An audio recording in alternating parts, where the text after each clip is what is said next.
Metrópole Entrevista.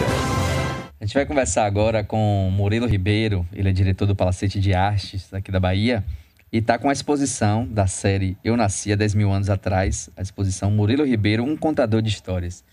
Murilo, eu queria que você falasse inicialmente dessa série, né? Que inclusive tem um nome, uma inspiração de Raul Seixas, essa é uma canção dele, e falasse também da sua exposição, da sua trajetória, que história que você conta nessa exposição. Como o Raul, a gente atravessou aí uma existência, né? E a gente tem o que contar. Tá?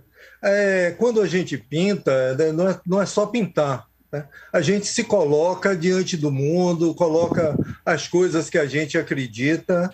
E eu sempre tive essa veia, vamos dizer, de contar histórias com minhas pinturas. Eu digo que elas não são ilustrações, elas são as próprias histórias. Né? Eu vou do universo do poético ao absurdo, né?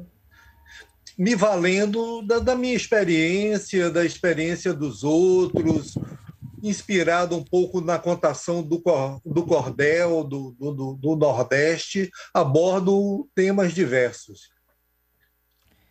Na sua própria trajetória, Murilo, você tem uma iniciação como autodidata, né, nessa área da pintura. E você tem uma trajetória ali dentro do Nordeste também, né? Nasceu em Alagoas, Maceió, tem uma vivência também na Chapada Diamantina. Eu sou de Penedo, em Alagoas, à margem do Rio São Francisco. Vim muito novo para Salvador e comecei autodidata. Vendi meu primeiro trabalho numa galeria, eu tinha 13 anos, quer dizer, eu pintei a vida inteira e estudei pintura, e quanto a gente mais estuda, menos sabe, é uma linguagem difícil, tá? É uma linguagem cumulativa, a história da arte está aí, a gente tem acesso nos museus a tudo que foi feito, desde lá da gruta, né? Da pré-história, você tem a pintura a pintura rupestre que se fez, o Leonardo fez, então é uma experiência muito louca a pintura, no bom sentido. Claro. Como é que o processo de um autodidata acaba sendo diferente de alguém que tem uma formação tradicional ali, passa pelas as escolas da arte, a pintura tradicional? Como é que isso muda? A escola foi importante para mim, porque me deu ferramentas, né, acesso a uma biblioteca fantástica que a EBA tem. Né? A primeira coisa que eu fiz quando entrei na Escola de Belas Artes da UFBA foi procurar as técnicas de Prisciliano, dos antigos mestres, como se preparava as telas, e disso me vale até hoje. Né? A técnica é importante até pela permanência do trabalho. E me deu uma ambiência, eu faço parte de uma geração importante que saiu da Escola de Belas Artes e está aí até hoje atuando. A gente tem a presença também da professora doutora Malu Fontes. Malu, tem uma pergunta para Murilo? Sim, Murilo, boa tarde. Boa tarde. Prazer estar aqui conversando com você. Nos dê assim, uma pequena aula que, quando eu digo pequena pela brevidade, não que sua aula seja pequena, né, pro ouvinte, porque a arte é essa do museu, essa do artista que vive da arte, que pinta, né, que está convidando aqui para uma exposição. Ela é tão distante da maioria das pessoas, e muitas vezes não da maioria, não estou falando aqui só dos pobres, não, mesmo da classe média, né, mesmo das pessoas letradas, não vão à galeria, não vão ao museu, não tem um elemento pictórico, artístico dentro de casa. Nos fala um pouco disso hoje, em 2022, no Brasil, levando em conta todas essas bolhas que a gente tem, de crise por um lado, mas nunca se consumiu tanto em mercado imobiliário de luxo, né? A decoração, a arquitetura de ambientes, que às vezes leva junto um artista.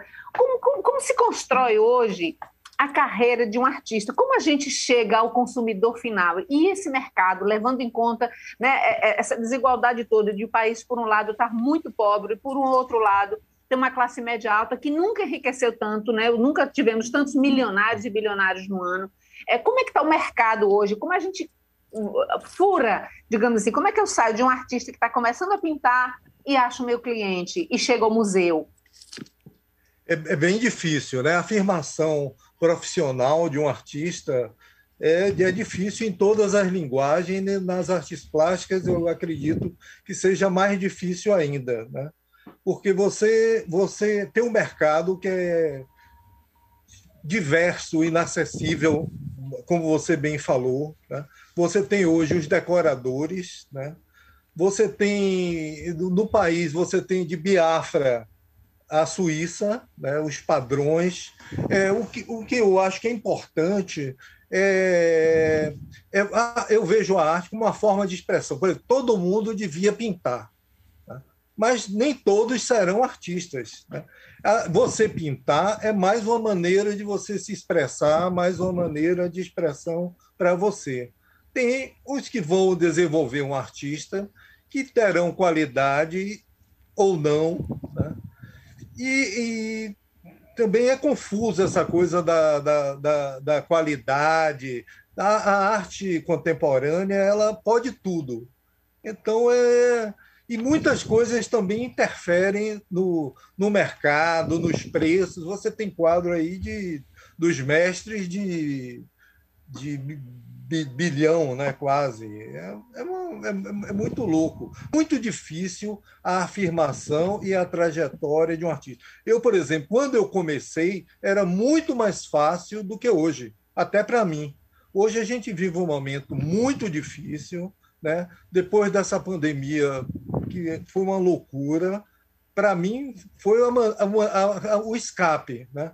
Foi trabalhar, fiz cerca de 100 trabalhos em 2 anos, né? Estou mostrando 60 desses, né? E que foi a forma de eu atravessar. Mas o mercado Murilo, quando você fala assim, olha, para mim foi um escape, eu pintei, estou aqui mostrando, produzi muito, estou aqui mostrando meus trabalhos. Quando você chega no museu, digamos assim, a gente sabe que não dá tempo a gente abordar isso, como é que chega, né? Curadoria, como é que você chega a ser o agente, como é que você chega nesse museu, mas dessas obras, por exemplo, você precisa dessa exposição para vender ou sua obra já chega vendida, né, nessa mostra? Normalmente, em tempos normais, eu tinha um mercado, porque eu também produzia muito menos. E eu tenho galerias, eu já tenho uma trajetória de 50 anos fazendo isso. Eu faço 67 anos agora. Então, eu hoje estou colhendo os frutos dessa batalha dura. Então, eu tenho um mercado em Atlanta, por exemplo, nos Estados Unidos, eu tenho um mercado em Madrid, em Paris, em Barcelona, e a produção vai canalizando para esses lugares. Durante muito tempo, eu tive ateliê no Pelourinho e vendia meu trabalho no Pelourinho, né? Numa galeria, Murilo, a cor dessa cidade. As pessoas chegavam, não premeditavam comprar um trabalho e terminavam por comprar, porque gostaram, se identificaram.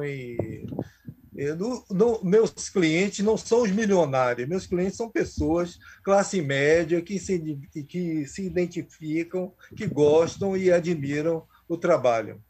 Quem está em casa agora nos ouvindo, né, e quiser ver um trabalho seu, assim, tem site, tem perfil em rede social? As redes sociais, eu sou super ativo. Eu acabo de pintar um trabalho, eu posto no Facebook, Murilo Ribeiro, posto no Instagram. Também é um canal que eu vinculo e vendo meus trabalhos e tenho uma resposta satisfatória. Murilo, eu queria perguntar exatamente sobre isso que Malu acabou tocando.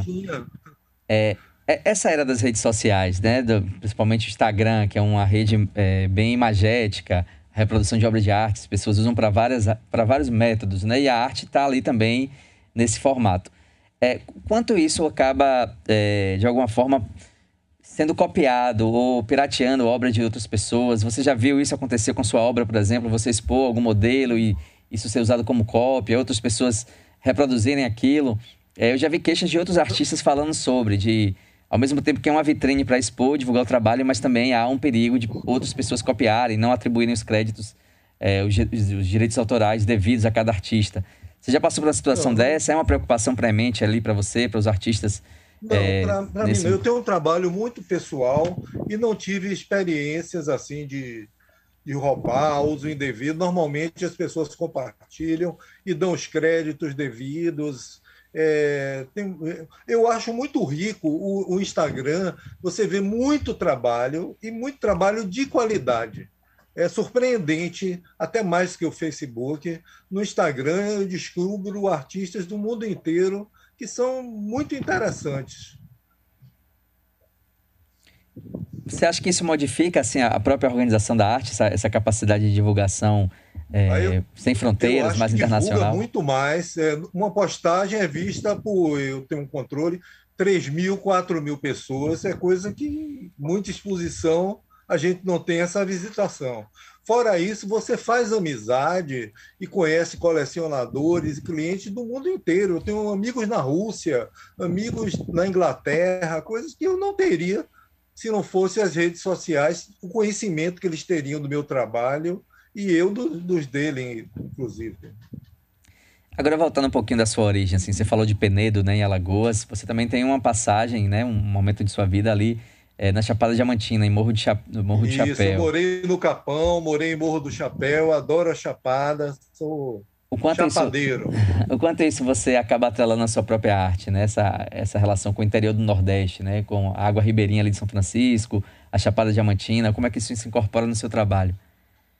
Total, né? A minha história, como eu disse, a minha maneira de contar a história, meus títulos partem quase do cordel, né? Os títulos são importantes para mim, são como eu nomeio a minha história e facilita, inclusive, a venda, né? É um marketing também, os títulos dos trabalhos, que é a minha motivação de fazer. Aí é bom que eu falasse da maneira que eu trabalho. Eu construo um fundo completamente abstrato, eu brinco com cores, e as tintas, ranhuras, e eu vejo o que essa atmosfera quer ser. Quando eu vejo o que ela quer ser, aí eu conto a história que eu consigo ver. Aquilo é quase uma visão. É uma maneira muito própria de que eu trabalho. Murilo, queria já lhe agradecer, né, de antemão, pela sua presença aqui, falar do seu trabalho. A mostra fica disponível até dia 17 de abril, não é isso? Funciona Exatamente. De terça a sábado, de 13 às 18 horas. Isso. É um prazer estar aqui. Convido todos vocês. Vamos conferir se é bom, se não é, se presta, se não presta. Com certeza presta. Conferir lá minhas histórias. Murilo.